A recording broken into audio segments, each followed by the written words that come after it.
Ons heilige van die dag vir 9 Februarie is salige Anna-Katharina Emmerich, 'n gewone meisie met 'n buitengewone geloof. Sy was 'n eenvoudige meisie uit Duitsland wat in armoede groot geword het.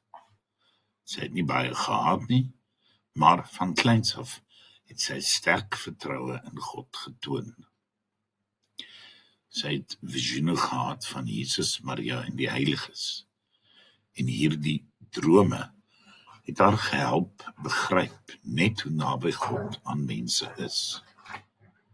Sy het selfs die stigmata gedra, die wonde van Christus, wat haar geloof nog meer merkwaardig gemaak het.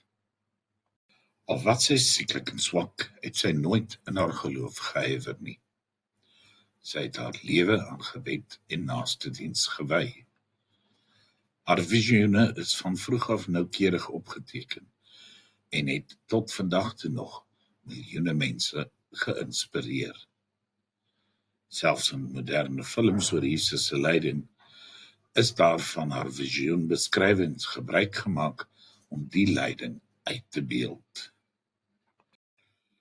Deur haar lewe wys sy vir ons dat jy nie ryk of beroemd hoef te wees om invloed of impak in ander se lewens te hê nie. Jou geloof, jou volharding en jou liefde kan ander se lewens verander.